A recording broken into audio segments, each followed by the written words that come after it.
Almost a year ago, I left everything in the Philippines and moved to America. And today, while I'm doing my makeup routine, I'll be sharing 3 things no one tells you about starting over. Hello, my name is Quinn. I'm an aspiring YouTuber here in South California. I'm 5'1", I'm 98 pounds, I have a dark brown eyes. I was born and raised in Manila, Philippines. My favorite color is pink. I want to be a lawyer when I grow up, but I realized I wanted to be a princess instead. I moved here to the United States last May of 2024. I'm living with Soyun, my Korean-American fiance. I'm an only child. I'm the firstborn grandchild in my family. I'm very stubborn. I have trust issues. I have anxieties. Okay, I'll stop. So with all that said, let's now spill the tea, shall we? First things first, it's face washing time. You know what? No one really warns you about how starting over feels freeing but lonely at the same time. And that's the first hard truth I learned when I first moved to America.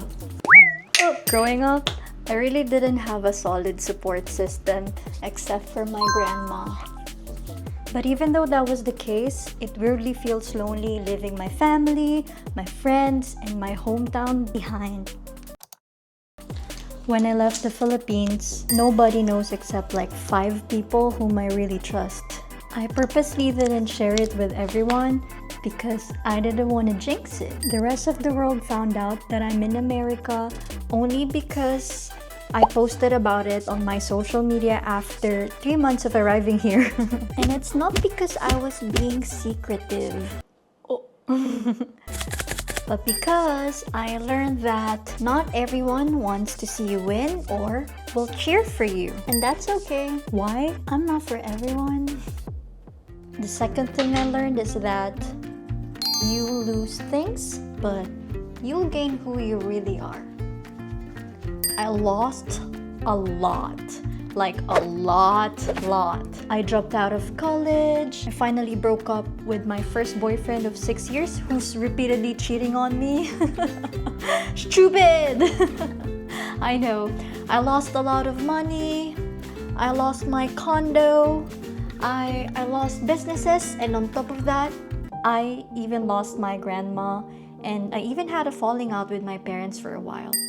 And honestly, when I moved to America, I feel like I was given an opportunity to start from the scratch all over again. I don't have a highlighter brush, so I'm gonna use my fingers instead. So anyways, new country, new rules, new life, new partner, and still I had no idea of what I was doing. But sometimes losing all that makes you face hirap pa. Yeah, so I was saying sometimes losing all that makes you face you. Now that we're all dolled up, let's talk about the last hard truth I learned about starting over. It's not linear, it's messy. Just kidding. Starting over and healing is not a linear, pretty, and neat process. Like I said earlier, I have trust issues, I overthink everything, I have built high walls around me, and my past sometimes still haunt me. But you know what? Even with all that baggage, love still found me in the most unexpected way. And moving to the United States, away from everything familiar, made me realize that starting over is a journey of growth, and growth doesn't always come with a crowd. It comes in the silence, the uncertainties, the chaos, the self-discovery, and the quiet confidence you build along the way. But if there's one thing I've learned this past year in America, it's this. You don't have to have it all together to start living beautifully. If you're in a season of starting over too, I hope this reminded you that you're not behind and you're just blooming at your own pace. That's it for today, my loves. Thank you so much for hanging out with me for real, and I'll see you in the next one.